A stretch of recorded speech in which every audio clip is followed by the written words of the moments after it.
Musibah itu jemaah sesuatu yang tidak menyenangkan. Ya, sesuatu yang tidak menyenangkan. Itu musibah. Baik, artinya cobaan. Fayaqulu, kemudian dia mengucapkan inna lillahi wa inna ilaihi raji'un. Sesungguhnya kami milik Allah dan sesungguhnya kami akan kembali kepada Allah Subhanahu wa taala. Ini adalah kalimat istirja. Istirja itu menuntut kembali hati untuk ingat kepada Allah Subhanahu wa taala. Itu makna istirja. Ya, rujuk balik kepada Sang Pencipta. Ingat bahwa kita itu milik Allah dan pasti akan kembali kepada Allah. Kata-kata tersebut akan menuntun hati dan menghiburnya. Karena pas dalam keadaan musibah ada guncangan. Ya, di saat guncang itu butuh menstabil. Nah, kalimat istirja itu akan meredam dan menenangkan hati.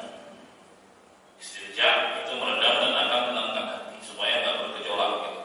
Karena kalau hati itu tenang, pikiran juga akan positif, akan tenang juga.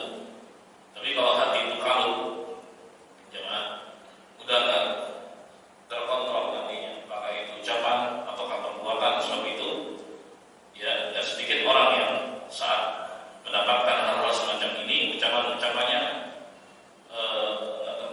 perbuatannya ada yang terlihat histeris, ada yang nyopet bajunya, ada yang memukul, ada yang menampar, ada yang menjamkan, histeris.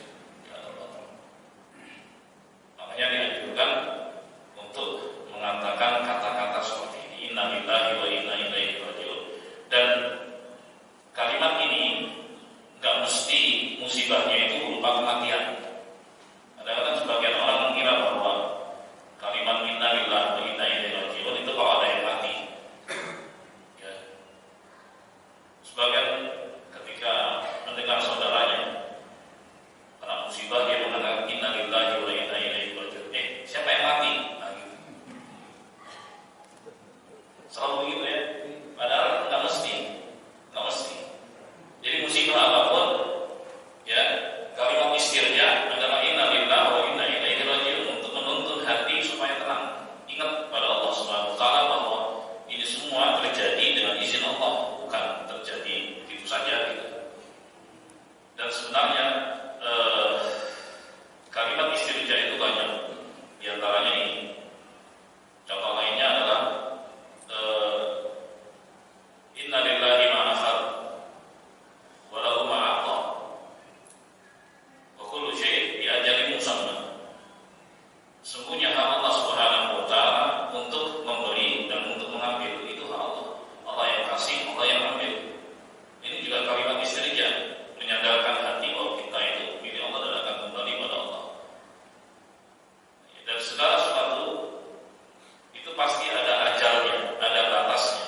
Segala sesuatu itu ada ajalnya, itu ada batasnya. Baik, ini kalimat istirja. Contoh lainnya adalah alhamdulillah ala kulli hal. Alhamdulillah ala kulli hal. Segala puji bagi Allah apapun keadaannya. Ya, walaupun seorang mendapatkan musibah, dia harus puji Allah Subhanahu wa taala. Kenapa? Karena sisi lain masih Allah kasih anugerah sama dia.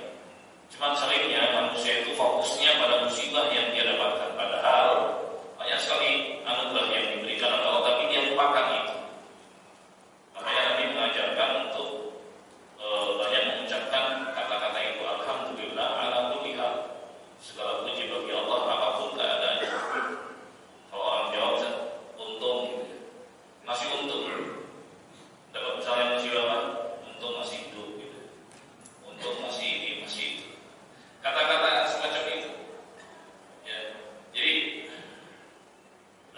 selalu melihat sisi positif dalam setiap keadaan yang dialami oleh seorang. Ya, karena secara umum manusia itu selalu melihat kepada besarnya musibah yang dia dapatkan.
Subhanahu wa taala.